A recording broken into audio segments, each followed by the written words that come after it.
Mesdames et messieurs, chers intervenants, distingués experts, participants, chercheurs, partenaires, chers membres du LASPAD, bonjour. C'est avec beaucoup de plaisir que je prends la parole aujourd'hui en tant que modérateur de ce séminaire organisé dans le cadre de l'axe infrastructure du programme politique, technologique et de souveraineté du LASPAD, le laboratoire d'analyse des sociétés et pouvoirs Afrique Diaspora de l'Université Gaston Berger de Saint-Louis. Permettez-moi tout d'abord de saluer chaleureusement l'engagement du LASPAD, laboratoire panafricain créé en 2014, qui, à travers cet axe de recherche stratégique, accompagne le Sénégal et plus largement l'Afrique, qui, dans sa quête de souveraineté structurelle, dans un monde où la maîtrise des technologies devient une condition sine qua non de la souveraineté, le LASPAD place délibérément les infrastructures terrestres, portuaires et maritimes au cœur de sa réflexion, aux côtés de l'industrialisation, de l'énergie et du spatial. Notre thème du jour, intitulé Vers un système de transport multimodal intelligent, quelle politique adopter pour un Sénégal souverain, est particulièrement pertinent et d'actualité. Dans un continent qui aspire à une souveraineté renforcée, les infrastructures de transport intelligentes, connectées et technologiquement maîtrisées constituent un levier essentiel pour l'économie, l'amélioration de la mobilité et la fluidité des échanges. Ainsi, ce séminaire vise à adresser un état des lieux, à identifier les avancées et les blocages, mais aussi les voies possibles pour que le Sénégal accélère sa transition vers des systèmes de transport plus autonomes et innovants. Je suis Mbaye Ning, étudiant en master de géographie à l'UFR des lettres et sciences humaines de l'Université Gaston Berger de Saint-Louis. Je suis spécialisé au parcours espace et sociétés humaines en aménagement du territoire et sur les questions urbaines contemporaines. Aujourd'hui, nous avons l'honneur et l'immense plaisir de recevoir le professeur Pape Sakho de l'UCAD. Monsieur Pape Sakho, je le rappelle, est un professeur de géographie. Il a été enseignant-chercheur titulaire de l'Université Cheikh Anta Diop de Dakar de 1996 à 2020. Il est titulaire d'un doctorat d'État en HDR, en géographie des mobilités en 2014, après un doctorat en troisième siècle en géographie urbaine en 1994. Il est actuellement chercheur associé au laboratoire de géographie humaine, le labo GEOU, à l'Université Cheikh Anta Diop de Dakar. Ses compétences portent sur la collecte des données. Il a été chercheur senior d'équipe internationale de recherche sur les transports informels de l'État du Sénégal, en charge des transports terrestres, d'institutions internationales et de développement et d'organisation de la société civile en matière d'études, de rencontres politiques sur la modernisation des transports. Il s'intéresse aujourd'hui, d'une part, des pratiques modernes et informelles de transport et mobilité urbaine, et d'autre part, à l'animal dans les mobilités urbaines durables dans un contexte de changements globaux en Afrique. Le choix du professeur Sakho n'a pas été fortuit, vu son parcours qui est assez riche et intéressant. Merci, Monsieur Sakho, d'avoir répondu à l'invitation du LASPAD.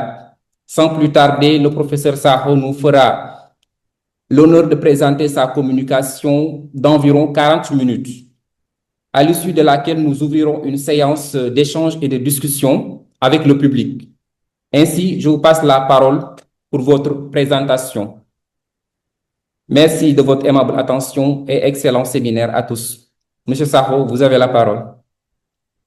Voilà, merci Monsieur Ning, merci pour cette introduction glorieuse, je disais. Hein? Je me demande si j'ai toutes ces compétences, mais on va le voir à l'œuvre. Donc, quand on aura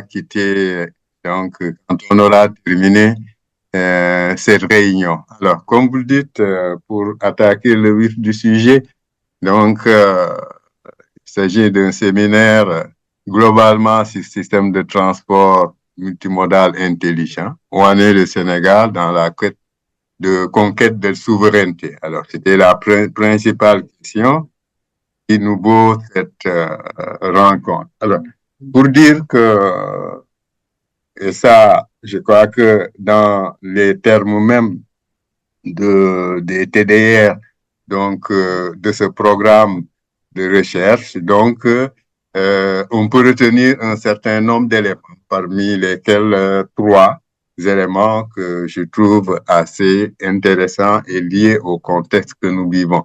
Alors, la première, c'est que nous sommes dans une ère de politique de modernisation, ça, tout le monde le sait, et rien qu'à voir Dakar, on a vu l'autoroute à péage, on a vu le TER, hein, donc le train express, on a vu le BRT, donc qui ont été développés. Il y a également d'autres acteurs, par exemple sur tout ce qui est VTC qui sont entrés, des Yango, hein, et ce que nous constatons également à Dakar, on aurait pu le dire de toutes les grandes agglomérations, ou au moins les plus grandes agglomérations africaines, on aurait vu la même chose. C'est la même figure qu'on peut voir à Abidjan, c'est la même figure qu'on peut voir à Johannesburg, à Nairobi, à Accra. Hein? Donc, disons que ça, c'est vraiment depuis la fin des années 90, justement. Donc, on est en train dans une politique de modernisation urbaine, mais également de modernisation de transport en commun. On a vu un peu le projet développé par l'OIA, notamment, à travers donc ces projets, que ce soit au niveau le NEPAD, que ce soit le ZLECAf qui va suivre. Et donc, ce sont autant de politiques qui ont été développées à partir des années 90 et particulièrement des années 2000. Alors, ça, c'est un premier fait.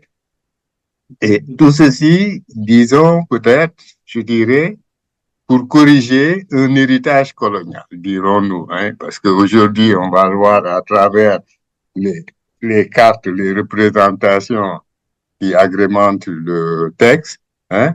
Donc, tout ça, c'est pour corriger un héritage colonial. Et l'héritage colonial, c'est visible également au Sénégal, mais également dans tous les autres pays, donc, de l'Afrique, globalement. C'est des infrastructures de drainage des ressources vers les métropoles. Et ceci veut dire de l'interland vers les côtes. Et quand on regarde schématiquement la structuration des infrastructures en Afrique, globalement, c'est une structure toujours orientée intérieur littoral. Hein? Et ce qui fait que d'ailleurs, les capitales africaines vont devenir ce qui était donc ces premiers comptoirs de commerce, ces premiers grands ports vont devenir les capitales africaines. Et donc, on a pratiquement ce qu'on a toujours appelé une extraversion donc de l'espace géographique de l'Afrique. Hein. Ça, c'est un autre élément. Le dernier élément qu'on peut verser donc dans ce contexte, c'est le discours dominant actuel. Hein, donc depuis quelques années au Sénégal notamment, mais également dans tous ces pays qui ont un peu embrassé le vent du changement, on a vu un discours dominant autour de la souveraineté, hein, que l'on parle de souveraineté alimentaire, qu'on parle de souveraineté politique, on parle de souveraineté économique, on parle de souveraineté technologique, mais donc c'est tout un discours dominant. Donc une réaction par rapport à une impression vérifiée ou non de domination, justement, qui pose cette question de la souveraineté. C'est-à-dire donc il faut se libérer d'une domination Donc, que ce soit de tout ordre, politique, alimentaire, économique. On peut donner des exemples à l'infini. On a déjà sur le plan politique l'AS qui s'est rebellé. Hein. Donc, dans les autres pays démocratiquement, ils sont restés donc dans les liens de la démocratie, comme au Sénégal. Le discours aujourd'hui, c'est un discours de souveraineté. Mais qu'est-ce qu'on va mettre dans cette souveraineté? Alors, peut-être pour faire une petite parenthèse, moi, dans la souveraineté, on va entendre, peut-être que ça va venir plus bas, simplement la capacité, et ça c'est déjà dit dans le préambule, dans le texte donc du programme, la capacité à prendre ses propres décisions. Est-ce que c'est des décisions qui sont dictées, qui sont non dictées? Est-ce que c'est des décisions qui mettent en avant donc l'intérêt étranger, l'intérêt local? Ça, c'est une autre dimension. Mais en fait, cette souveraineté, c'est la capacité, la disponibilité des moyens, donc d'un pouvoir à prendre, à dire que pour cette situation, je prends tel acte. Dans quel sens on va pouvoir en discuter peut-être plus longuement. Et on en arrive au propos, justement. Le propos, c'est où en est le Sénégal. Alors, où en est le Sénégal? Et ça, quand on a démarré, donc, euh, quand on a démarré les échanges en vue donc de faire ce séminaire, alors ma crainte c'était que quand on parle de modernisation, quand on parle de politique publique du numérique, quand on parle de politique publique, de politique souveraine, ça échappe aux géographes. Hein? Ça échappe aux géographes, d'autant plus que peut-être il y a des chercheurs, il y a des enseignants-chercheurs qui sont dans les disciplines qui traitent essentiellement de ces questions, qu'on soit des économistes, qu'on soit des politistes, qu'on soit des spécialistes du numérique.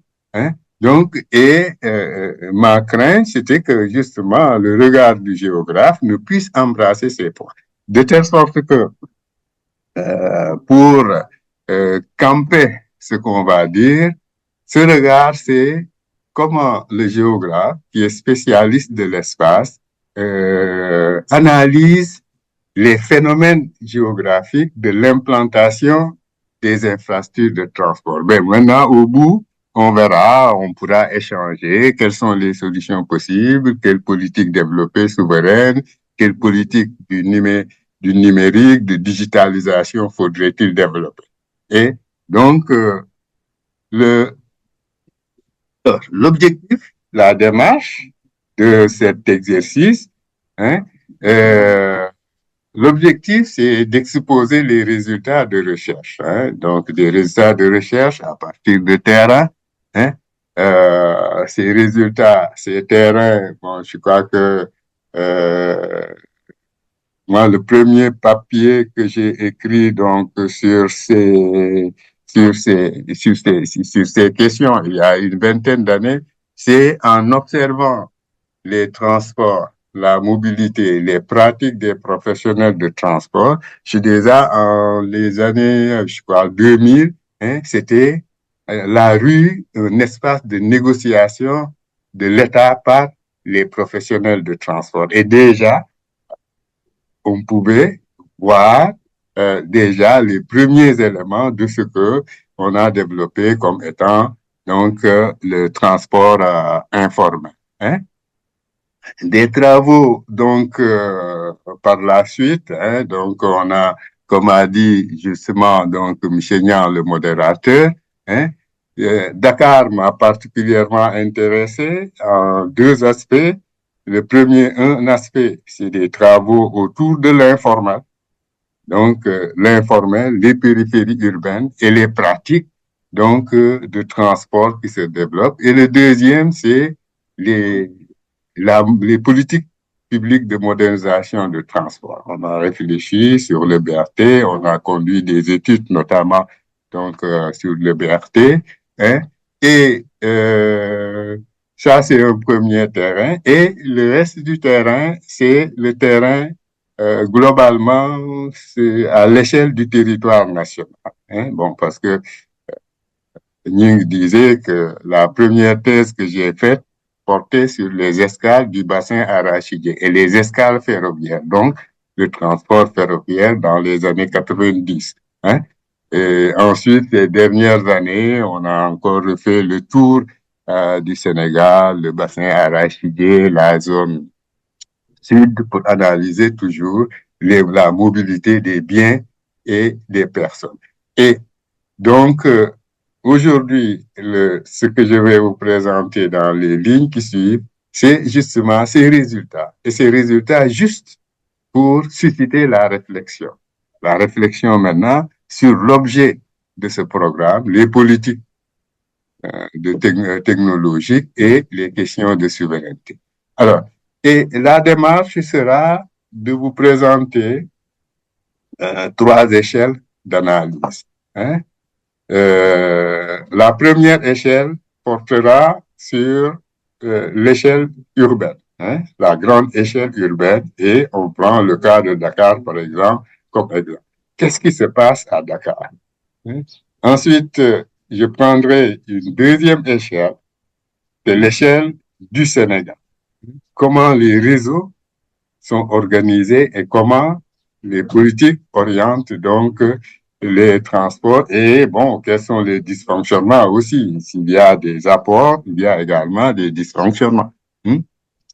Et une troisième échelle, ce sera l'échelle beaucoup plus petite encore, à l'échelle régionale, en Afrique de l'Ouest, il y aura quelques développements hein, sur donc toujours ces dysfonctionnements et également les atouts que présentent. Et dans un deuxième temps maintenant, après avoir fait ce tour donc des questions de transport à ces trois échelles, on va dégager quelques considérations qu'on va mettre à votre disposition à discuter, à amender, à critiquer, à rejeter, même s'il le faut, hein, parce qu'on est dans un débat scientifique avec également des opérationnels, donc des professionnels du terrain, certainement qui peuvent avoir un autre regard.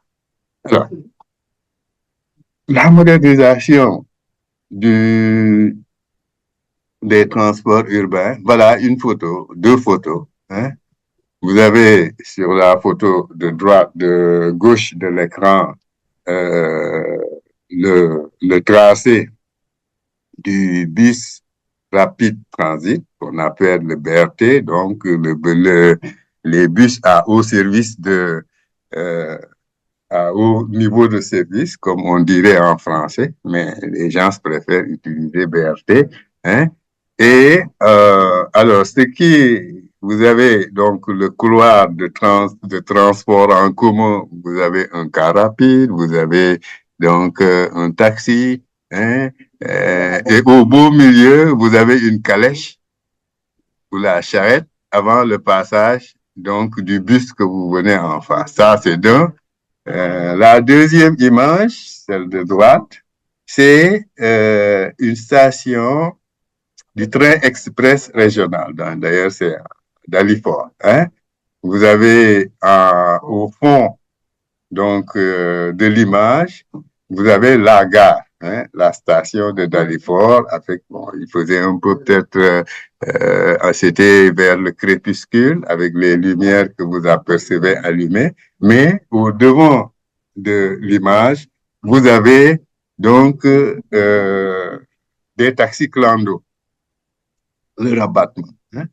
Encore un nouveau contraste entre l'image du moderne et la maintenance, le maintien donc de tout ce qui est encore, qu'on dirait, informel, dysfonctionnement qui apparaît sur ces images. Vous voyez à droite la qualité des véhicules, donc à côté donc d'une infrastructure hyper moderne, donc le train express. Hein.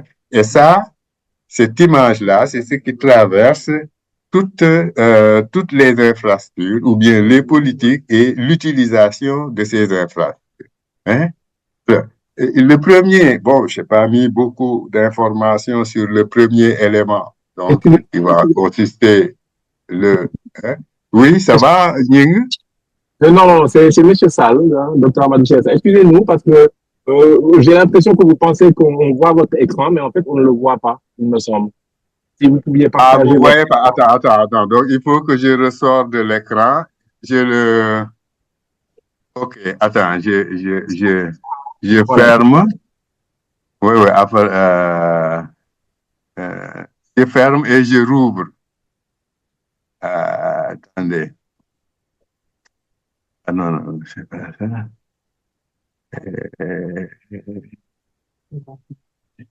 c'est là.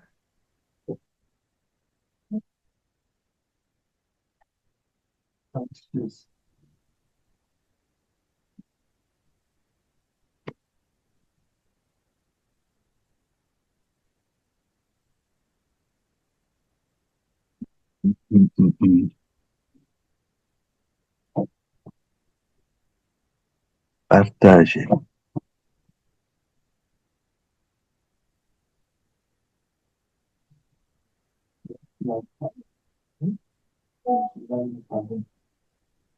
Euh,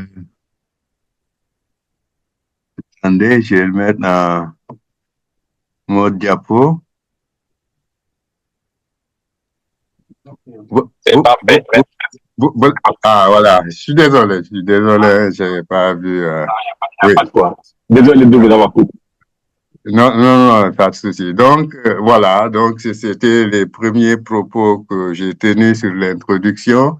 Donc, ça, c'est les objectifs et la démarche que j'avais dit adopter. Et j'en étais justement à cette image. Hein.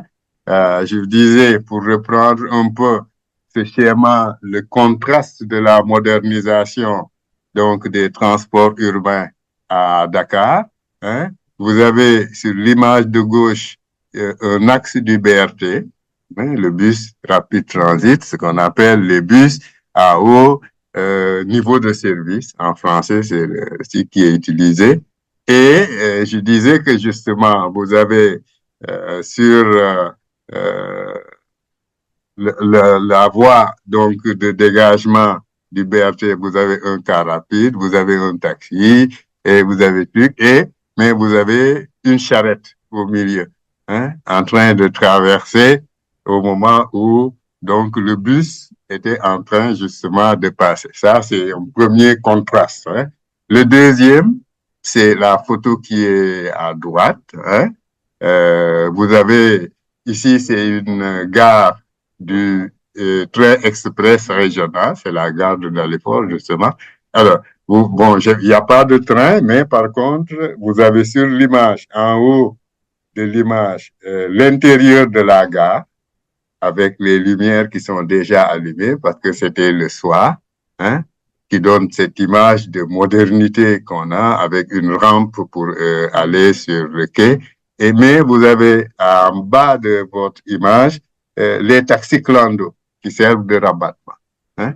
Donc, un autre contraste entre toute la modernité qu'on donne du terre et à côté, ce contraste de ces taxis clando, vous voyez l'état des véhicules qu'ils vont emprunter pour continuer à faire leur trajet.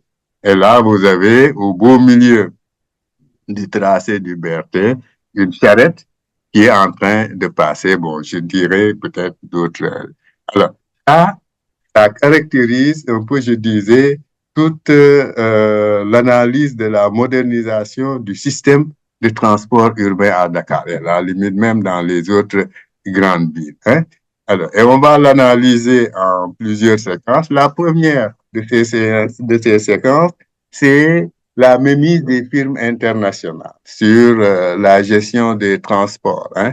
Vous avez, par exemple, bon, peut-être que ça, vous le savez mieux que moi, que le sigle du train express régional, en fait, c'est une marque commerciale de la SNCF. Hein, ça, tout le monde le sait. Donc, c'est une marque déposée depuis 1987, je crois, Donc, la SNCF a cette marque déposée de terre. Partout où on le met, donc, c'est le label. Et le fonctionnement, vous le connaissez également peut-être mieux que moi, hein, c'est une société de patrimoine, la SNTR, et une société étrangère qui exploite ici, bon, qu'on l'appelle société donc à droit sénégalais ou autre, mais quoi qu'on dise, la CTR, donc c'est une société donc à capital étranger, même je crois que si l'État dispose de 34% actuellement. Alors, vous prenez le BRT, c'est idem. Idem, c'est le BRT, c'est la RATP, donc c'est la société Mediam. Maintenant que on a créé une société sénégalaise également, mais toujours avec une exploitation de l'étranger, même si le BRT, l'acquisition de tout ce qui est matériel embarqué est revenu donc à la Mediam, donc qui a acheté, donc qui a commandé même les rames donc de bus. Hein. Alors, moi, je disais souvent que justement pour aller acheter des bus en Chine, hein, les Sénégalais qui sont connus à travers le monde par leur capacité, leur ingéniosité commerciale, ici c'est pour acheter des bus, c'est aller acheter des bus en Chine, des Sénégalais auraient pu les acheter et les amener. Alors que les bus sont achetés par une firme française et donc convoyés au Sénégal, je sais pas à quel coût. Mais donc ça peut. Donc,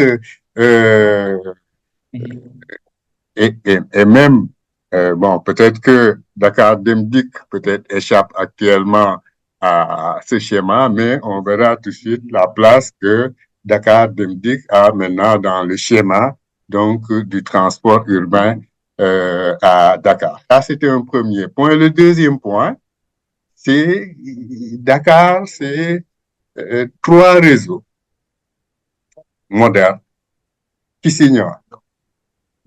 Alors, vous avez sur ce schéma, vous en avez deux. Hein? Vous avez essentiellement au nord le terre en rouge avec ses stations. Hein? Donc, et quasiment parallèlement, vous avez en vert le terre, donc en vert, et quasiment parallèle, vous avez en rouge le BRT.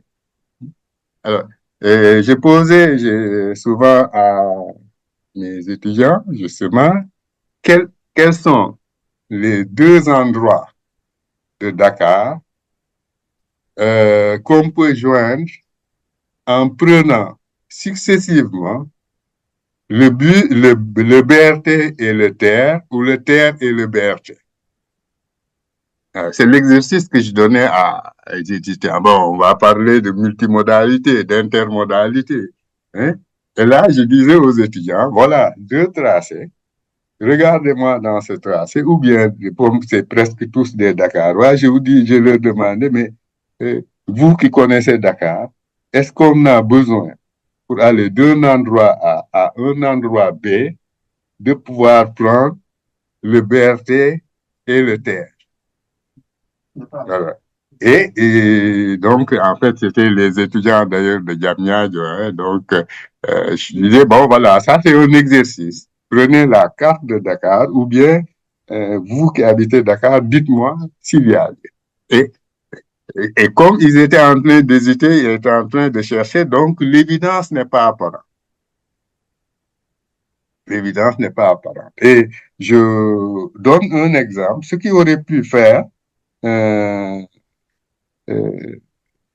Grand Yoff dispose de la tête de navette de bus de l'aéroport, AIBD. Alors, est-ce que vous avez imaginé comment est-ce que si on prend le BRT, on arrive à la station de Grand Médine, on peut aller rejoindre la tête de ligne de la navette de AIBD. Je crois que en arriver à une connectivité sophistiquée, le premier élément physique de connexion aurait pu être ça. Et alors, la deuxième chose également, et ça je disais, c'est la place de Dakar Demdik dans le schéma. Le BRT et le TER s'étant partagé l'essentiel des axes donc du trafic du réseau urbain de Dakar, qu'est-ce qu'on a constaté? Depuis ces dernières années, Dakar Demdik était en train de se redéployer. Alors, de Dakar Demdik, il est devenu Sénégal Demdik. Le Sénégal Demdik, il est devenu Sénégal, Afrique de l'Ouest, je sais pas, Demdik. Pourquoi? Parce que tout simplement, il a été complètement écarté. Et je me dis, mais ça c'est un point important d'ailleurs, quand on a une entreprise qui existe depuis les années 60, depuis qu'on a commencé à parler donc d'établissement public de transport urbain à Dakar, il y a eu une société. Et je me dis que ça fait un peu bizarre que par exemple, bon, peut-être que le TER, vous me direz, c'est des cheminots, il faut savoir conduire le... Mais dans le BRT, qu'est-ce que les agents, le personnel de Dakar Demdik ne peut pas faire? Je crois que ça également, c'est une question donc que j'aimais dans le débat. Donc, 25, j'ai 30 minutes qui partent. Hein? Ouais, d'accord, donc il faut que je me dépêche un peu. L'autre aspect toujours dans le transport urbain, c'est en fait la quasi-impossibilité du renouvellement du parc de transport urbain à Dakar.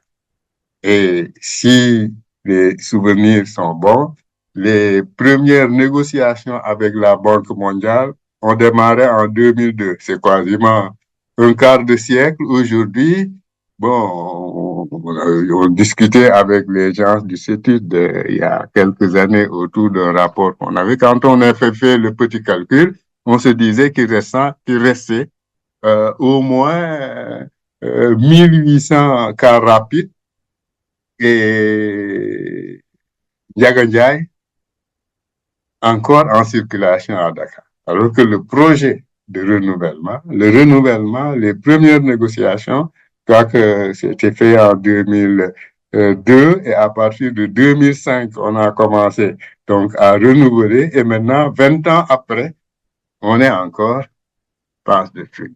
Hein?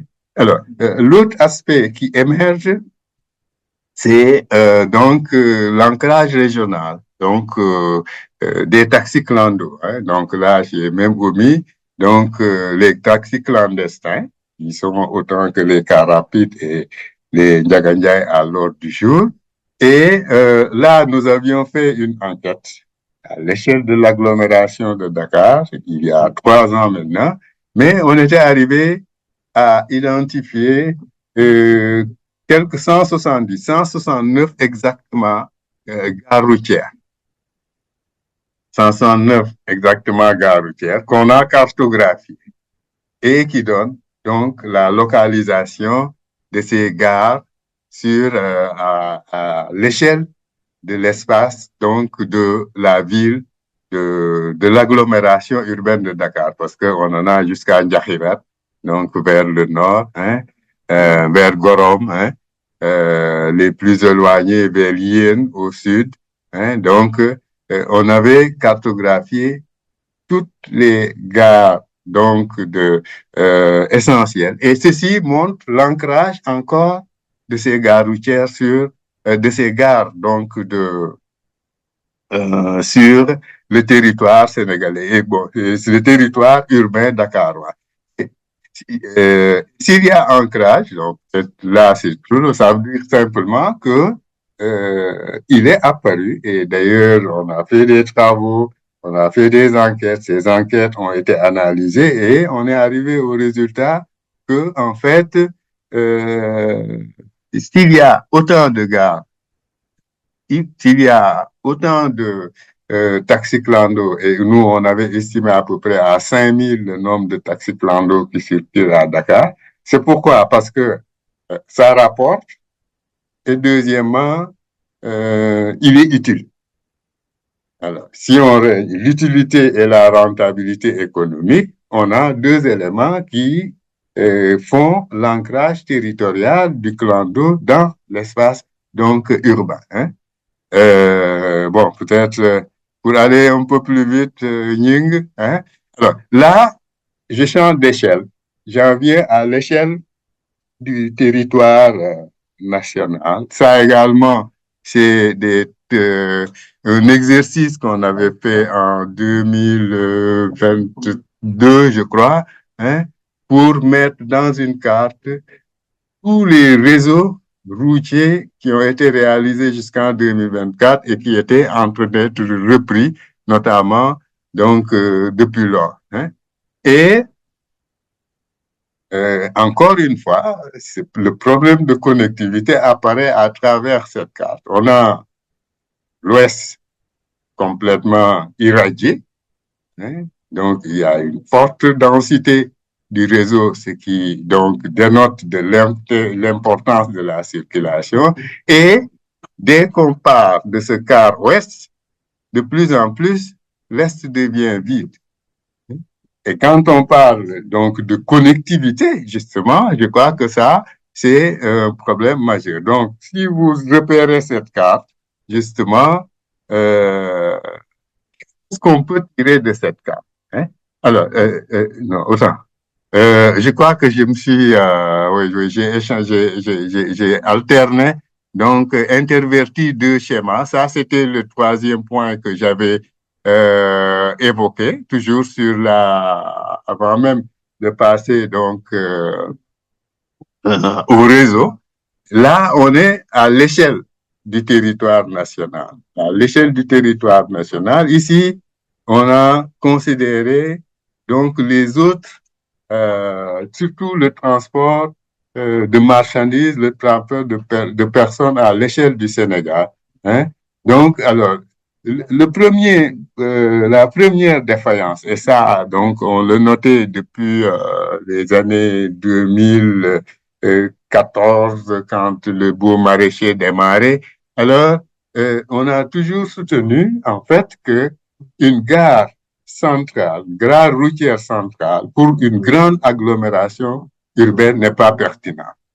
Et je crois que ça avait fait même l'objet d'une rencontre à Léamo entre les interrelations entre transport urbain, transport interurbain.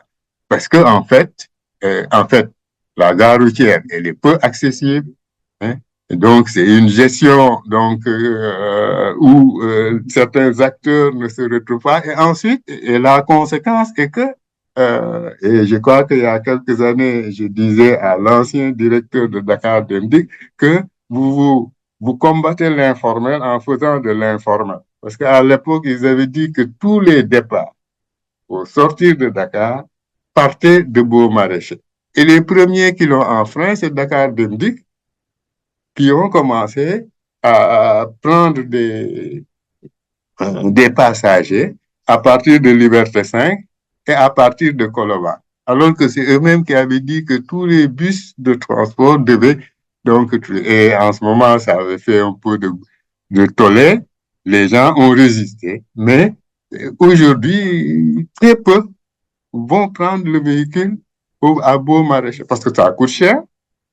C'est très difficile d'y accéder. Et on a aussi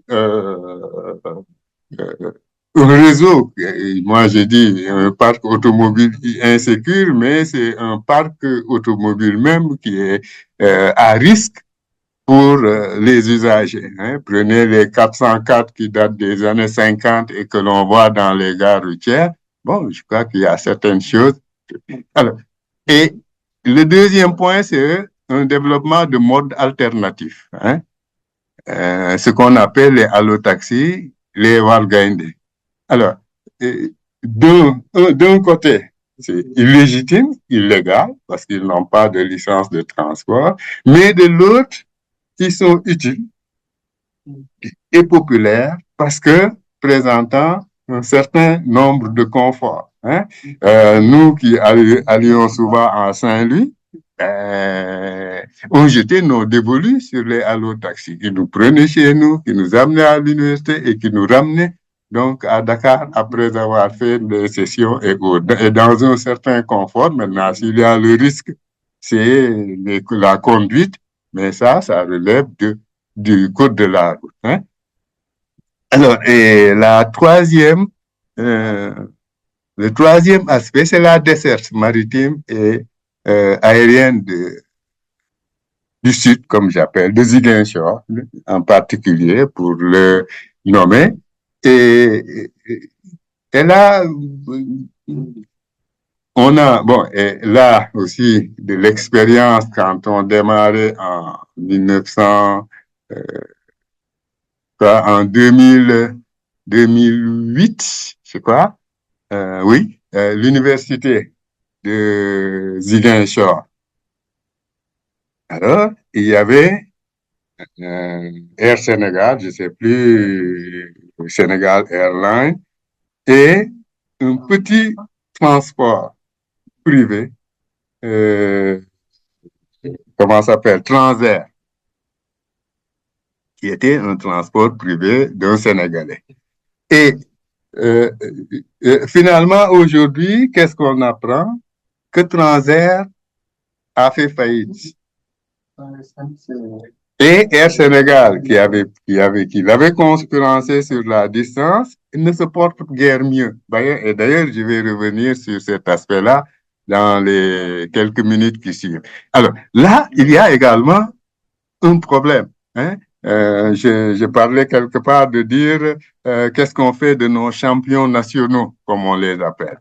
Hein? Là, donc, je vous donne encore un autre cas, hein, donc toujours dans le maillage des infrastructures à l'échelle régionale, hein, et je vous donne le cas donc de Diaobé, hein, qui est devenu, donc là vous avez de part et d'autre de la Gambie, hein, parce que quand on a dédoublé la ligne de chemin de fer et la route nationale, donc Dakar-Tamba, tout de suite il y a eu un essoufflement. Et là, le chemin de fer d'abord, la route nationale ensuite, maintenant est quasiment spécialisée sur le transit des produits maliens. Et vous voyez donc ici au nord, l'essentiel de l'activité, essentiel de mobilité dense, se trouve en dehors de cet axe au nord. Si vous regardez, vous avez l'axe au nord, Tamba, Koupentoum, Koungheul, Kaffrine, pour aller vers le truc. Mais ceci ne porte pas l'activité économique. Mais l'activité économique s'est déplacée plus bas. Et en particulier, un marché qui s'est développé de lui-même, c'est le marché, donc justement, de Diaobé, qui va irriguer autant plus la Guinée-Bissau, hein, que la Guinée-Conakry, que la Gambie. Et là, on a un pôle. Et qu'est-ce qu'il faut? Comment est-ce qu'on pourrait profiter de cette initiative donc spontanée, populaire, locale, donc des acteurs territoriaux pour en faire un point focal, donc un point de connectivité. Bon, quel que soit le cas avec la Guinée, avec la Guinée-Bissau, hein, et parce que là également, même si la CEDEAO avait fait certaines activités, d'ailleurs j'y arrive, quand on a vu le développement de Diaobé, la CEDEAO a construit, en fait un marché régional. Les constructions sont faites, terminées, mais le projet est resté en l'état. Hein? Cette même dynamique qu'on a observée sur le passage donc de la frontière entre la Guinée et le Sénégal pose le même problème. Hein? Alors, il y a eu donc ce passage de frontière. La CEDEAO avait pensé à construire des postes juxtaposés de contrôle. Mais le poste juxtaposé de contrôle de Bundufundu, on a mis des millions pour construire les locaux, pour mettre les équipements électroniques, techniques nécessaires, mais le site, les bâtiments, les locaux ne sont pas occupés. Pourquoi? Parce que la douane sénégalaise qui est installée à 10 kilomètres en amont dit qu'il n'y a pas les infrastructures nécessaires pour qu'ils le rejette. Hein? Alors, et le dernier aspect que sur toujours l'intégration régionale, c'est les compagnies aériennes nationales. On a, je crois que tous nos États sont obsédés de la disponibilité de compagnies aériennes nationales. Et ça, le Sénégal ne fait pas exception. Hein. On a vu récemment Air Ivoire qui dit concurrencer donc Air France sur la ligne Dakar-Abidjan. Mais avec quelles ressources? Autrement, c'est un marché qui est étroit. Je suis toujours en disant qu'à l'aéroport, pour aller en Afrique de l'Ouest, pour aller à Ouagadougou, Air Sénégal va prendre 2 passagers, Air Burkina va prendre 3 passagers, Air Ivoire 2 passagers, etc. Et bon, comment est-ce que dans cette situation, ces compagnies peuvent... Est-ce qu'il n'y a pas lieu à revenir donc et ça, c'est d'ailleurs les quelques points que j'ouvre en termes de discussion. Hein? La souveraineté, l'intégration par le bas. Monsieur le modérateur, j'ai encore 2 minutes. Oui, vous pouvez développer. OK. Donc, vers la souveraineté, alors j'ai mis un point d'interrogation intégré par le bas. C'est-à-dire, est-ce que aujourd'hui, surtout quand on parle de souveraineté, faudrait-il pas essayer de partir sur les situations actuelles pour aller vers l'amélioration, au lieu d'imposer des solutions modernes sur ces situations. Alors, pour m'expliquer, j'ai 2 ou 3, 4 exemples à développer. Le premier exemple, c'est justement autour de l'utilité de l'informel comme moyen de mobilité. Hein? Parce qu'il y a aujourd'hui, là, on pourra échanger sur beaucoup de travaux qu'on a fait au cours de ces 5 dernières années, 3 dernières années, hein, sur le transport informel, sur le transport transfrontalier. Bon, c'est toujours le regard du géographe, mais peut-être qu'il pourrait être... Et à la limite, nous, au bout de tout ça, on dit peut-être, est-ce qu'il ne faut pas inverser la tendance? Voir en quoi ces moyens, ces infrastructures sont aujourd'hui utiles et quelles sont les améliorations possibles sur ces infrastructures, sur ces moyens techniques pour aller de l'avant. Ça, c'est la première idée. La deuxième, c'est sur la mobilisation des compétences. Hein? Oui, c'est très bien donc d'avoir des compétences qui nous viennent des grandes firmes internationales, qui nous viennent des grands centres d'expertise, mais à mon avis, il y a des possibilités qui existent. Bon, je prends deux exemples. Le premier, je l'ai évoqué tout de suite. Le promoteur de Transair, donc, malgré la concurrence de Air Sénégal, et là, je me rappelle les premières fois qu'on nous amenait à Ziguinchor, c'est le copilote qui nous servait le café. Donc, il mettait en pilotage un truc, il venait nous donner chacun une bouteille d'eau, il reprenait le pilotage et on descendait à Ziguinchor. Et au dernier truc, donc le promoteur s'est constitué un parc de transport acquis sur ces trucs jusqu'à, vous vous souvenez un peu du Boeing, donc affrété par Air Sénégal qui s'est sorti de la piste, mais c'était un Boeing de Transair. Pour dire que donc, on a là quelqu'un qui avait les compétences, les moyens, peut-être l'engagement, pour qui sont lui donner les moyens, il pouvait faire. Ça, c'est un exemple. Le deuxième exemple, c'est les allotaxis. Alors que le transport interurbain est dans un état vraiment désastreux, moi, je n'ose plus jamais, je vais pratiquement à Thiès toutes les semaines, mais je n'ose plus aller à la gare routière pour prendre un taxi, je sais pas, 404 ou 504 ou je sais quoi, pour venir à Dakar.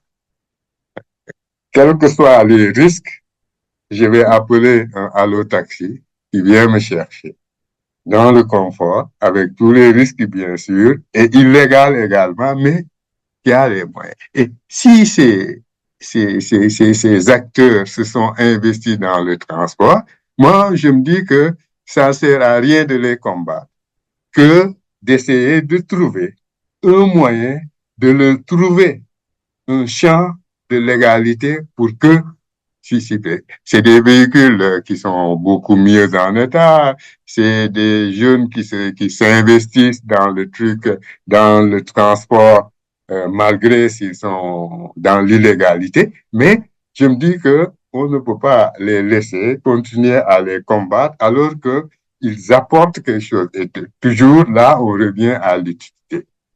Alors, un autre point, c'est, vous avez vu la carte tout de suite que vous avez montré, et la léthargie du dédoublement de l'axe ferroviaire Dakar-Mali. Mais comment est-ce qu'il ne serait pas possible en faire, par exemple, une idée de faire routage et faire de Tambacounda un port sec en destination peut-être du Mali, mais également en destination du reste du Sénégal ou de la Guinée ou du Nord Sénégal, et le ferroutage entre Dakar et Tambacounda. Et donc ça va réduire les accidents, le nombre de tués. Deux, l'usure de nos routes par les gros porteurs va être amoindrie. Et trois, c'est l'occasion de donner un souffle nouveau au chemin de fer, avec une capacité de charge beaucoup plus importante. Et on peut le faire à Tambacounda, on peut le faire à Touba, faire du ferroutage, donc faire une bonne ligne de chemin de fer, et à partir de là, donc, ensuite, laisser, donc, diffuser par les transports, par camionnage. Hein? Alors, et le dernier point, c'était un retour vers les infrastructures régionales de transport, et en particulier de transport aérien. Hein? Particulièrement, peut-être parce que là, il n'est plus question de souveraineté nationale, mais de souveraineté régionale. Parce que, même, depuis le traité donc, de la CEDEAO, on est des citoyens communautaires. Aujourd'hui, une souveraineté peut être bâtie sur certains points, non plus au niveau de nos États respectifs, mais à l'échelle de la communauté parce qu'on est des citoyens communautaires. Hein? Ça également, je me dis, bon, peut-être c'est une idée donc, de chercheur, vous allez dire ce que ça vaut. Et voilà. Pour en arriver à la conclusion, hein, c'est ce que je disais au départ, bon, je vous donne la réflexion d'un géographe qui, de surcroît, n'est pas spécialiste du numérique. Alors, et toute la question maintenant, tout l'intérêt que pourrait porter donc ce séminaire, c'est de pouvoir voir les enseignements qu'on pourrait en tirer pour une politique technologique de souveraineté des transports. Et voilà, Monsieur Nying, cher partisan séminariste, merci de votre attention. Merci beaucoup, monsieur l'intervenant, le professeur Sakho. Merci de nous avoir gratifié cette communication qui a été assez intéressante. Vraiment, on n'aimerait pas que ça se termine vu son importance et les idées qui ont été développées. Ça a été vraiment intéressant. Ainsi va continuer le séminaire. Je vais essayer de faire, malgré que ça sera un peu difficile, de faire l'économie de vos propos. Mais ça a juste commencé par faire, peut-être vous avez commencé à faire un rappel de l'historique de la nécessité de la mise en place des infrastructures de transport depuis l'époque coloniale, des infrastructures qu'on a héritées du colonialisme, mais aujourd'hui où se pose la question de les moderniser. À la question où en est le Sénégal, vous avez essayé de passer en filigrane des résultats qui ont été issus d'une méthodologie bien définie, comme tout travail scientifique d'ailleurs, à travers ces dernières années, mais aussi à travers vos observations que vous avez faites sur le terrain en matière de transport. Euh, le contenu de l'exposé a été très riche parce que là, vous avez fait en filigrane la modernisation des transports urbains à Dakar.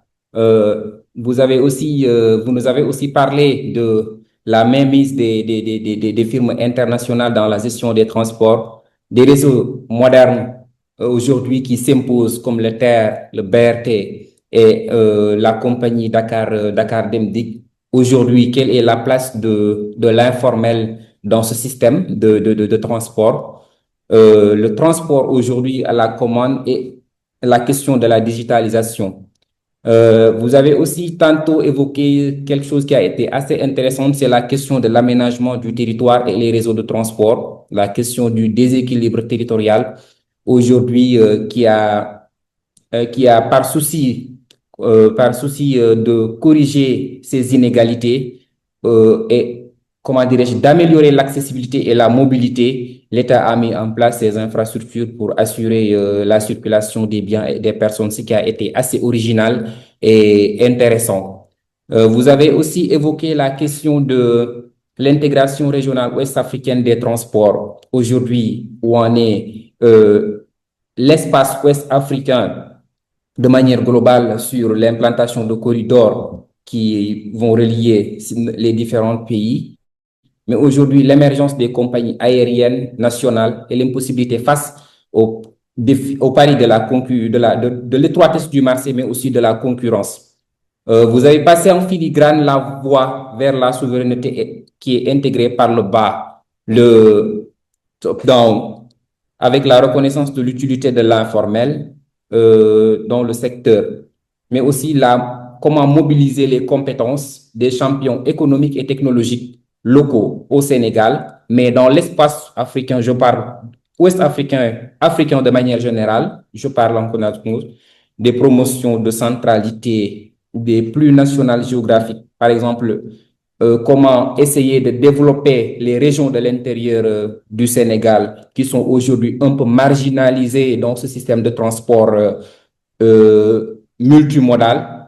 Mais la question qui a été assez intéressante, c'est comment retourner vers une intégration sous-régional des infrastructures de transport en Afrique, en particulier l'espace ouest africain. Ça a été un exposé très riche en contenu, assez intéressant. Aujourd'hui, au regard de votre développement sur, comment dirais-je, aujourd'hui la modernisation des infrastructures de transport multimodal, les avancées que vous avez notées aujourd'hui, comme les terres, les BRT, mais aussi, comment dirais-je, des corridors qui vont bientôt émerger. Aujourd'hui, ma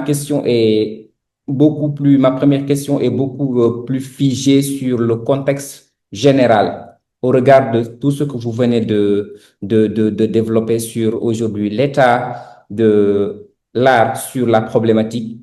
Est-ce qu'aujourd'hui le Sénégal peut-il devenir un modèle régional en Afrique de l'Ouest pour le transport multimodal intelligent? Quelles sont peut-être les leçons à partager avec d'autres pays comme la Côte d'Ivoire, le Nigeria, le Ghana, entre autres? Oui, j'y réponds directement. Oui, vous pouvez aller. Oui, ben, en fait, ça, parce que c'est une vaste question. Hein. Donc, est-ce que le Sénégal peut devenir un modèle intelligent?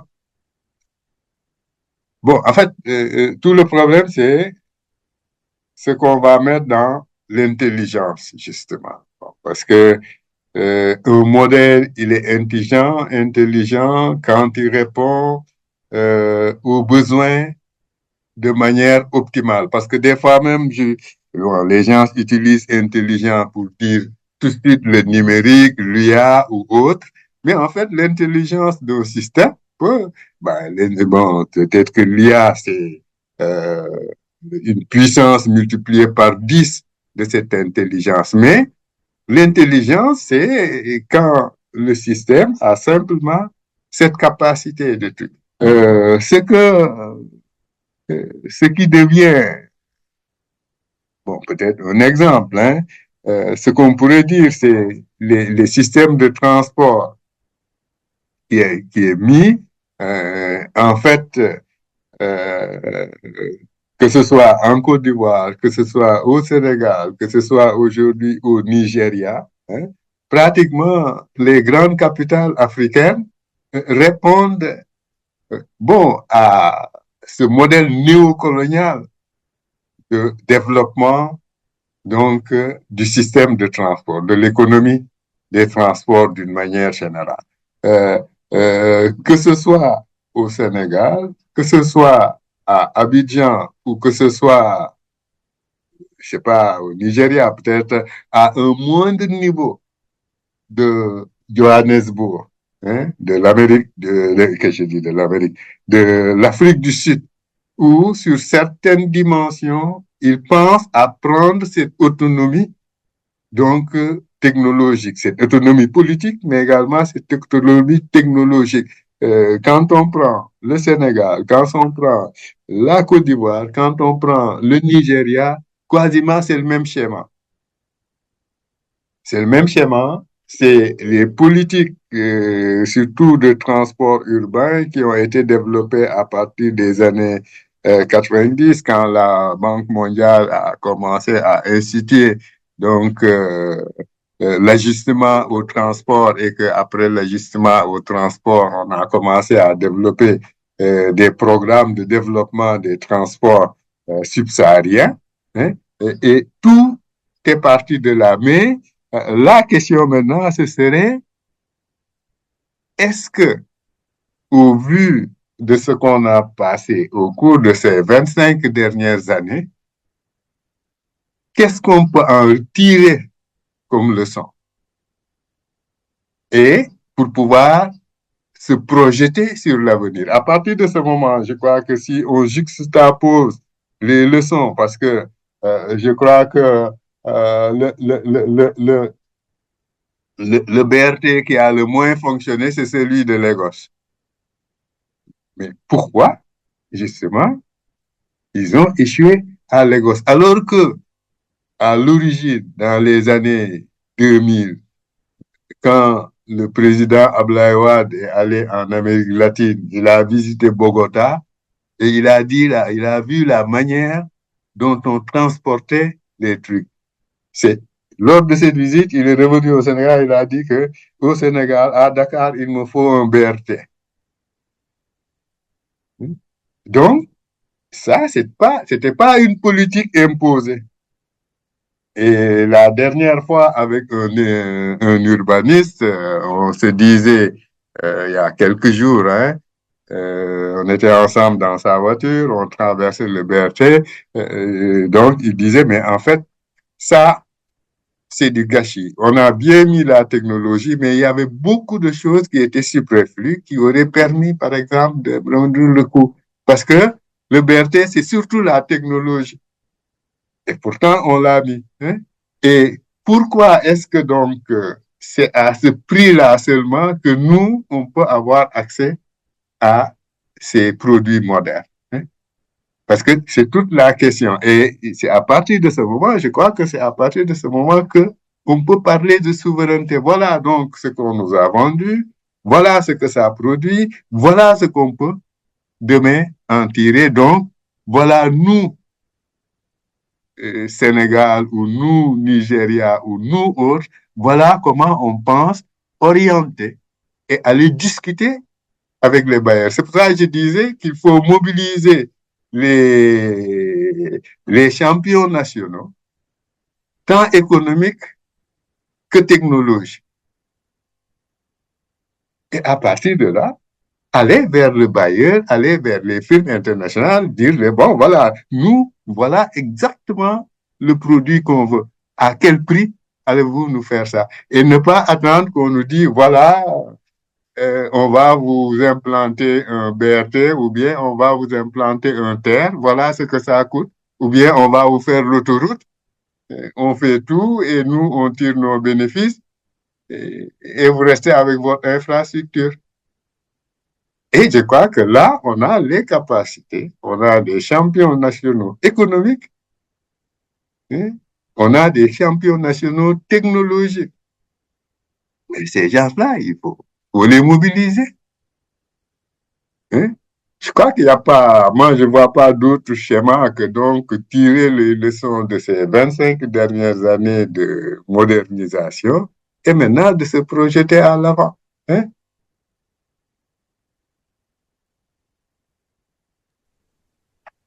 Merci, Monsieur Sakho. Merci beaucoup. Peut-être j'aurai une deuxième question là qui va plus être axée sur le concept de souveraineté. Aujourd'hui, vous nous avez parlé tantôt du forte mainmise, de la forte mainmise des firmes internationaux sur le système de transport interurbain ici au Sénégal. Mhm.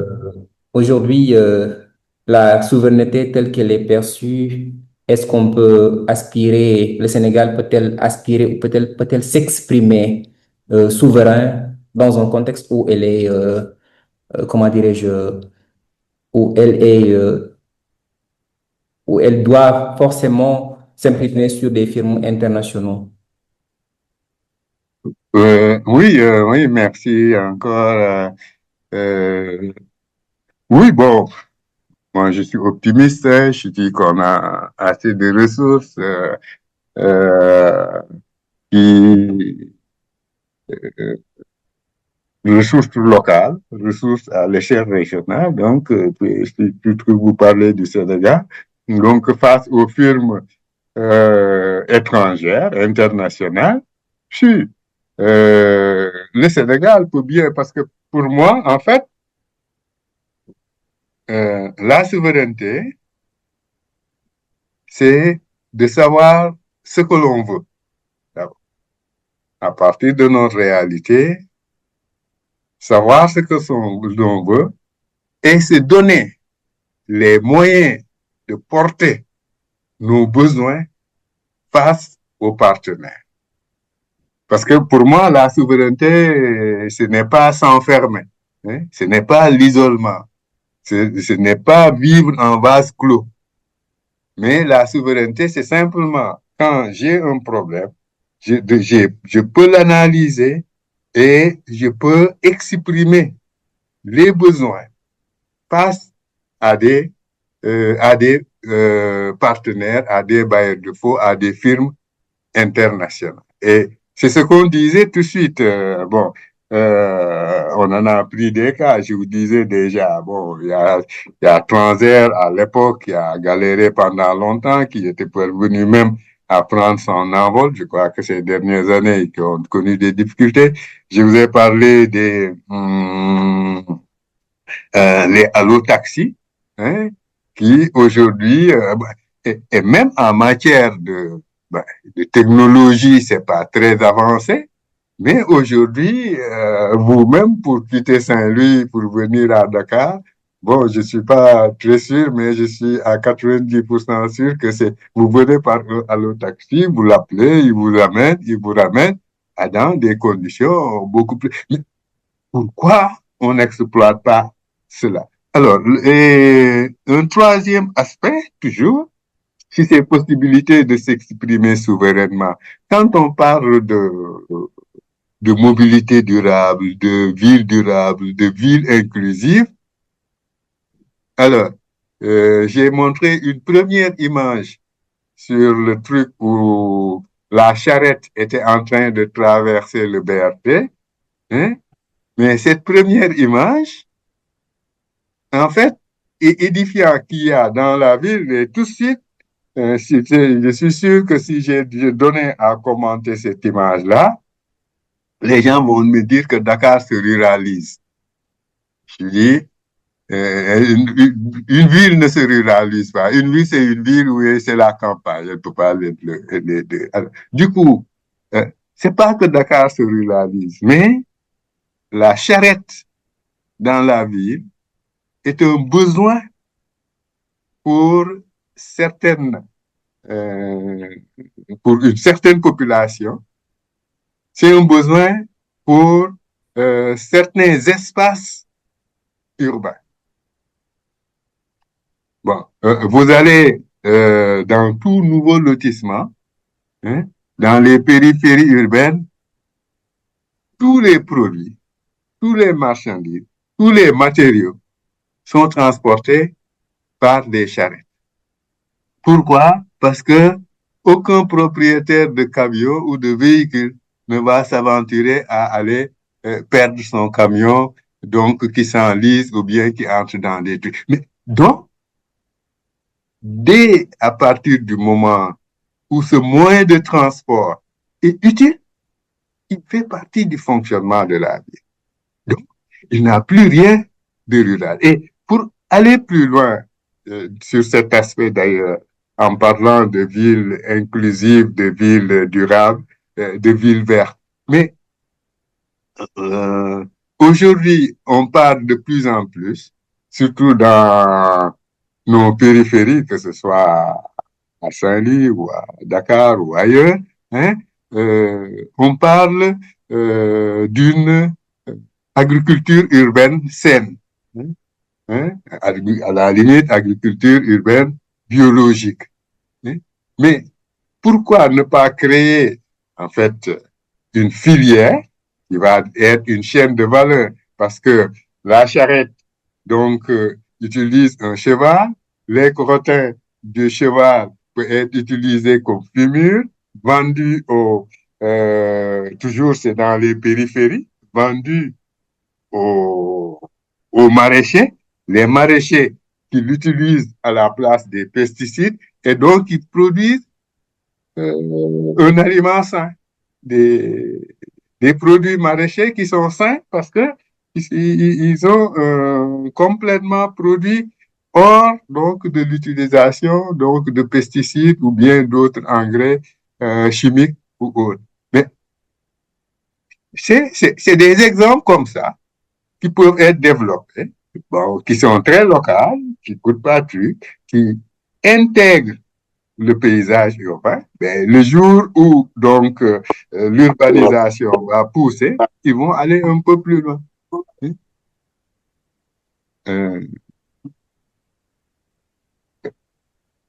Euh, voilà, donc, bon, peut-être, mais en fait, il y a plein de possibilités, donc, de traduire cette souveraineté. Maintenant, on a toutes les compétences scientifiques pour aller défendre ces propositions dans les instances internationales où ils vont rencontrer, donc, les partenaires au développement et discuter d'égal à égal. Merci, professeur. Merci, Monsieur Sarro. Mm. Sauf ma dernière question serait, vous nous avez parlé, tantôt projeté des cartes un peu qui montrent Oui. l'organisation spatiale, où vous avez plus misé sur les infrastructures de transport, les itinéraires des BRT, des terres. J'ai un peu mis le cadre des cartes. Aujourd'hui, avec le système actuel, est-ce que ce système de transport profite équitablement aux populations euh, de l'arrière-pays de Dakar? Je parle des villes secondaires et des villes de l'intérieur. Parce que les BRT et les autres infrastructures de transport, les terres, ils sont plus centrés sur Dakar. Aujourd'hui, est-ce que ces infrastructures aujourd'hui profitent-elles aux villes de l'intérieur du pays? Euh, oui, bon, bien sûr. Vous voyez déjà venir ma réponse que, ben, bon, pas forcément, hein. Donc, en fait, je crois que le problème, donc, de ces infrastructures, si on les analyse par rapport aux villes de l'intérieur, ça accroît encore le décalage entre les villes de l'intérieur et donc les grandes agglomérations urbaines de là. Hein? Bon, alors, moi je me dis que, bon, en toute logique, quand quelqu'un est dans une petite ville où, à la limite, il peut même pas avoir, il se déplace sur de longues distances et qu'il voit, bon, c'est ce qu'on appelle les mirages de la ville, en fait. Hmm? Ça crée des mirages de la ville. Dakar a un BRT extrêmement moderne, Dakar a un TER, donc hyper climatisé, moderne, 120 km à l'heure. Mais demain, donc, et ça, comme ça attire des emplois, mais demain, ceux qui sont à l'intérieur voudront venir profiter de cela dans la mesure de leur possible. Et là, ça pose donc un problème. Alors, moi, je dis très souvent, justement, bon, peut-être que le grand chantier, donc, pour retourner le territoire sénégalais, hein, pendant longtemps, on a tiers étatisé l'Est du Sénégal. On a tiers étatisé l'Est du Sénégal au profit de l'Ouest parce que on avait besoin d'une ouverture vers le monde, vers la métropole. C'est ce que vous disiez dans le document au débat, que dire, donc, on a hérité, donc, des infrastructures coloniales, donc, de drainage des produits vers la métropole. Mais je crois que un acte majeur de souveraineté, c'est de regarder à nouveau vers l'intérieur du Sénégal. Parce que regarder à nouveau vers l'intérieur du Sénégal, c'est se rapprocher des pays de la sous-région.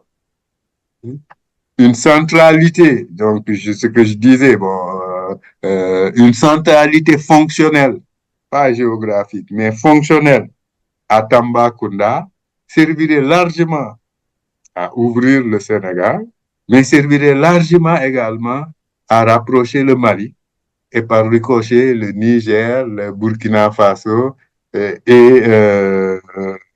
la Côte d'Ivoire et à rapprocher également la Guinée. Hein? Et ceci ferait un pôle dynamique autour donc d'une idée de centrer l'activité, de centrer la polarisation, donc que ce soit politique, économique et autres, à l'intérieur donc du territoire aurait permis, donc comme j'ai dit, donc de démocratiser l'accès au pouvoir, la proximité, hein, et donc arrêter de faire le Ziguinchorois doit faire 500 kilomètres pour venir à Dakar, le Matamois doit faire 800 kilomètres pour venir à Dakar, celui que de Kédougou va faire 700 kilomètres pour venir jusqu'à Dakar. Mais ces inégalités, quand on renforce la centralité fonctionnelle d'un point qui puisse être donc un point démocratiquement ouvert sur l'espace sénégalais, bon, je crois que ça renforcerait forcément donc cette notion de souveraineté dont on parle tant et ça diminuerait justement les écarts entre la métropole, comme vous le dites, et l'interland sénégalais. Merci, professeur Sakho. Comme prévu dans le déroulé du séminaire, je vais passer la parole à nos intervenants pour une séance de questions-réponses ou de discussion.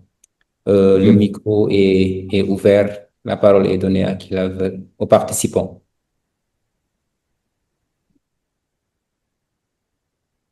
Je rappelle aux participants aussi qu'ils peuvent glisser les questions dans le chat pour que je puisse les transmettre au professeur Sakho.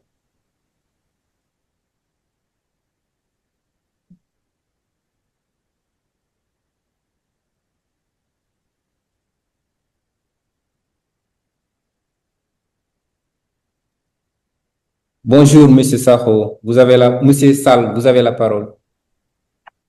Oui, bonjour. Pardon. Merci. Donc, merci à Monsieur Sakho pour la belle présentation.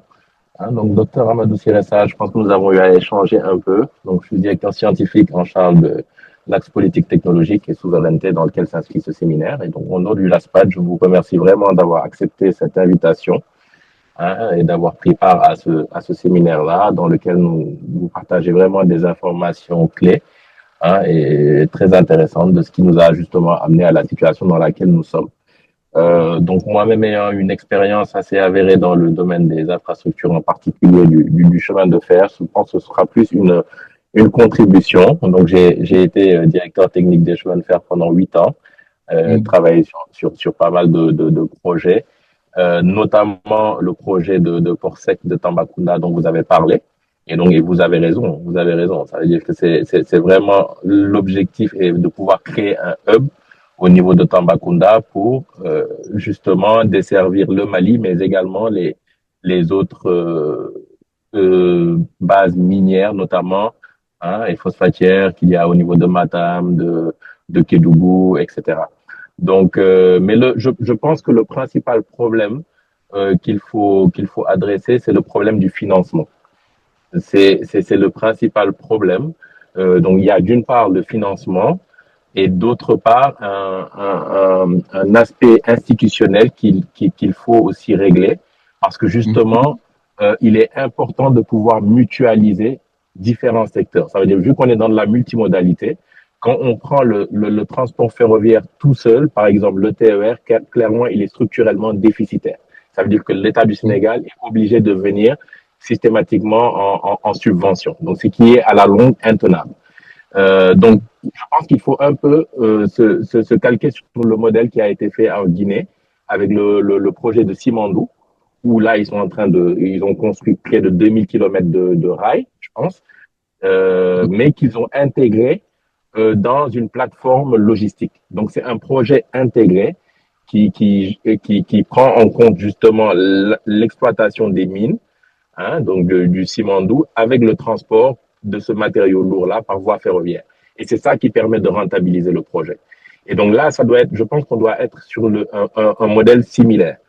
Il faut que l'on puisse faire un projet intégré où justement il y a la plateforme justement logistique qui serait à Tambacounda et à laquelle serait couplé un transport ferroviaire, donc que l'on grefferait dessus, et donc une exploitation justement des deux. Ça veut dire qu'à la fois si on prend juste un opérateur pour investir et exploiter le chemin de fer, c'est très compliqué parce il y a un retour sur investissement qui est très long, de l'ordre de 40 à 45 ans.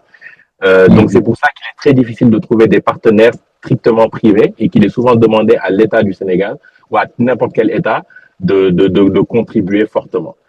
Donc, voilà. Donc, je pense que vraiment la réflexion, c'est ça. C'est comment, pour aller vers cette souveraineté-là que l'on cherche, comment créer justement une plateforme multimodale, un projet intégré, hein, et donc qui pourrait être financé avec un retour sur investissement assez rapide. Donc voilà vraiment en guise de contribution ce que je pourrais apporter voilà de prime abord à l'exposé du professeur Sarko. Merci. Merci docteur, merci. Ouais, vous me réconfortez. Donc, je crois que ça, c'est une idée. Je disais que nous, donc, on analyse juste l'espace et vous, quand les opérationnels, vous venez, donc, c'est l'occasion, justement, comme l'analyse spatiale rencontre, donc, déjà des projets, donc, de montage pour aménager le territoire. Je crois que ça, c'est de bon augure, quoi. C'est de bon augure. Merci, professeur. Peut-être juste un complément pour aussi, qui est pour moi très important, c'est qu'il faut savoir que souvent on parle de l'axe Dakar-Bamako comme un axe stratégique. Effectivement, je pense que c'est stratégique pour le Mali dans la mesure où c'est un pays enclavé. Mais c'est un pays aussi qui a fortement investi dans le transport, dans le camion ces dernières années. Et c'est ça qui a justifié que nous n'avons jamais réussi à nous entendre avec le Mali pour relancer le chemin de fer au final. Même s'ils laissaient entendre que c'était leur volonté, nous nous sommes heurtés quand même à une certaine réticence. Moi-même, ayant travaillé chez Dakar Bamako Ferroviaire à un moment, c'était très compliqué parce qu'il y avait des considérations politiques, etc., qui faisaient que ils privilégiaient le camion. Mais ce qui est important de comprendre pour nous, le Sénégal, c'est que sur 18,5 millions de tonnes qui arrivaient au port de Dakar, il y avait environ 3,5 millions de tonnes qui étaient acheminées vers le Mali. Ce qui veut dire qu'il y avait à peu près 14 à 15 millions de tonnes qui restaient sur le territoire national hors production industrielle, ce qui est énorme. Il y a quasiment l'équivalent de ce qui allait au Mali, c'est ce qui rentre à Touba. Donc 2 millions, 2,5 millions de tonnes. Donc, en fait, dire que économiquement, le Sénégal, il a besoin d'investir sur l'axe Dakar-Bamako pour relancer son port, non, ce n'est pas la réalité des chiffres.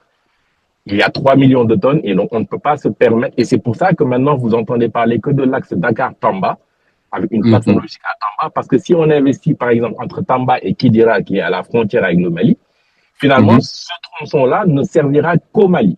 Ça veut dire qu'on va investir sur 180 km de rails pour uniquement l'exploitation du Mali. Donc, est-ce que c'est viable? Voilà. Donc, je pense que le mieux, c'est d'essayer de préserver, nous, nos kilomètres de route entre Dakar et Tamba qui sont agressés par les camions. Donc, les camions maliens vont s'arrêter à Tamba et puis retourner. Donc, ça fait un gain énorme pour le port de Dakar, pour la maintenance des routes, etc. Et nous, ça nous permet justement de créer un maillage qui va jusqu'à Tambacounda, de raccorder les mines de fer du Sénégal oriental qui sont à Kédougou, les phosphates de Matam, et après de créer un autre maillage qui nous permet de changer un peu de paradigme et justement de pouvoir faciliter l'exploitation minière. Mais voilà, donc c'est important ça d'intégrer ça en tête, que les gens sortent un peu de ce piège où on parle que de l'axe historique Dakar-Bamako, Dakar-Bamako. Ça a été mis en œuvre par les colons à l'époque pour pouvoir transporter le coton du Mali et l'arachide qui était aussi faite au Sénégal. Sauf qu'actuellement, on ne peut pas baser notre modèle économique sur l'exploitation du coton et de l'arachide. Donc, il faut qu'on repense cette coopération-là et ce modèle économique. Voilà, je pense que c'était aussi important d'apporter ces éclaircissements-là. Merci. Absolument. Absolument. Merci. Merci, docteur. Merci. Monsieur le modérateur. Merci, monsieur docteur Sall, pour cette pertinente intervention. Je rappelle toujours que la parole est ouverte au public. Si vous avez des questions, ou des discussions comment dirais-je, des compléments à apporter sur le contenu développé par le professeur Sakho, la parole est ouverte. Vous pouvez aussi glisser vos questions dans le chat.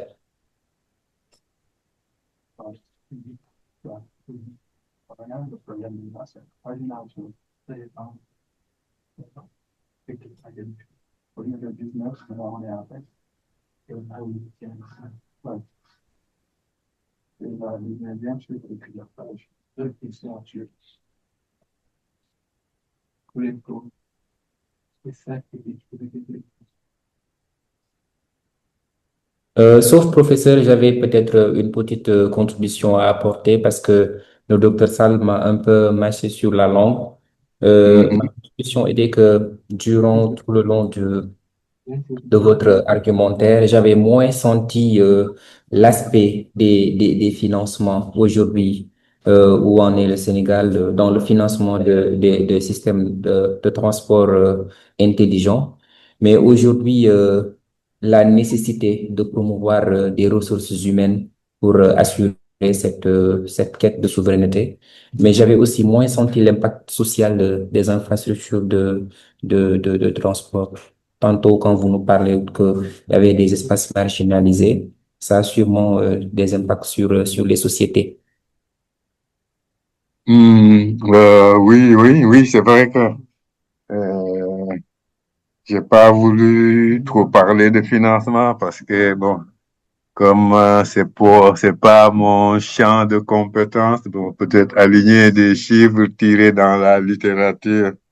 Bon. Mais bon, je crois que heureusement que le docteur Silessal a abordé cette question donc du financement, que donc il faudrait que l'État, sur certains aspects donc de souveraineté, encore une fois, puisse essayer de trouver les ressources propres à l'interne, parce que souvent, donc les intérêts donc nationaux ne sont pas compatibles toujours avec les intérêts nationaux, donc les intérêts internationaux, de telle sorte que il faut négocier serré donc sur ces questions de financement et que donc l'État, comme il a dit, essayer de trouver les moyens. C'est vrai que la conjoncture est difficile, mais il y a certaines choses qu'un bailleur ne va jamais financer. Donc, si on décide de certaines orientations du projet, il y aura toujours, c'est avec réticence. Donc, quand on prend cette décision de réfléchir sur le cours de la vie donc de la société à travers des politiques publiques, comme vous dites, orientées sur le local, hein, le développement territorial. Il faudrait que l'État se donne les moyens de trouver les ressources nécessaires pour les financer, sachant que un bailleur qui pense beaucoup plus à la rentabilité ne va jamais donc s'investir dans ces champs. Alors, le problème maintenant, les effets sur les effets sociaux, hein, les retombées sociaux, c'est-à-dire que c'est vrai que le problème, c'est d'arriver à l'inclusion. Mais quand vous regardez comme vous avez vu la première carte du réseau du transport, des réseaux terre et du réseau du BRT, vous voyez que, en fait, elles sont souvent orientées, hein, parce que bon, en fait, mais le terre, c'est vrai que profite à une portion de la population des banlieues de Pékin, hein, mais aujourd'hui, l'essentiel de la population, l'essentiel de la croissance économique, de la croissance urbaine de Dakar, ce n'est pas sur le sud du tracé, mais c'est sur le nord de l'agglomération urbaine. Et vous voyez justement là où s'arrête,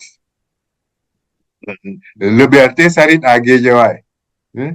Et il y a une distance aussi longue entre Dakar et donc Guédiawaye, c'est pas la préfecture de Guédiawaye, le terminus, et il y a une distance aussi longue entre la préfecture de Guédiawaye et Bayard, par exemple. Alors que le BRT s'arrête à Guédiawaye. Bon, peut-être que, bon, maintenant, on dira que toujours un projet a des limites, mais il y a encore une population qui se trouve dans les périphéries. Et tout ce qui se trouve au-delà de ça, c'est eux qui sont les principaux usagers des modes alternatifs. Que ce soit, j'ai parlé des clandos, mais j'aurais pu parler également des Jakarta aujourd'hui. Hein? C'est un truc qui se développe dans les périphéries. Pourquoi? Parce que tout simplement, faute de pouvoir accéder à des modes modernes de transport, vous avez vu un autre exemple aussi, euh, le cas de Sébikotane. Vous avez vu ces quelques semaines dernières, quand les autorités de la CETER et de la CNTR ont commencé les tests sur l'axe Sébi, donc sur l'axe Diamniadio, aéroport de Dias, les populations de Sébikotane ont manifesté. Mais comment est-ce que on peut penser à faire un axe qui dessert la périphérie urbaine en mettant de côté une partie de cette population? Parce que à Sébikotane, il n'est pas prévu de gare. Le BRT, que le TER, quand il quitte Diamniadio, c'est bon, à la limite, arriver à l'aéroport. Parce que, en fait, au fin fond, l'idée première, c'est pour montrer donc à l'international la modernité de Dakar. Parce que, donc, que je sois l'homme politique, que ce soit le touriste qui descend à l'aéroport, qui prend le TER, qui l'amène à 30 minutes au centre-ville, c'est pour vendre la modernité de l'agglomération. Mais est-ce que cette modernité-là, en l'ensemble de ces populations, aujourd'hui, est-ce qu'on peut faire le TER qui passe à travers Sébikotane, je crois, 35 000 habitants ou je ne sais pas combien, et dire qu'il n'y a pas de gare là-bas? Hein? C'est-à-dire que donc, on quitte le pôle, le centre, et on arrive à l'aéroport. Et moi-même, j'ai regardé sur une carte, si on veut prolonger le TER jusqu'à Thiès, est-ce qu'il ne fallait pas en faire directement un embranchement Sébikotane, Thiès? Au lieu d'aller jusqu'à Dias pour refaire donc un truc qui moi. Par exemple, bon, on aurait un axe qui va à l'aéroport, on sait quand on le prend, on va à l'aéroport. Mais celui qui veut voyager, à partir de Sébikotane, il peut descendre. Ou bien on fait un embranchement rapide également de Sébikotane qui va directement à Thiès. Hein? Et là, on met les gares, le truc, et justement, ceci pose la question de l'inclusivité des infrastructures qui sont développées. Je crois que là également, vous avez touché un bon point, donc qui est important sur le rôle que doivent jouer donc ces infrastructures à l'échelle de la couverture, donc la satisfaction des besoins de nos sociétés. Merci, M. Sakho, merci. Oui. Avant de conclure, merci de nous donner votre dernier mot. En fait, je crois que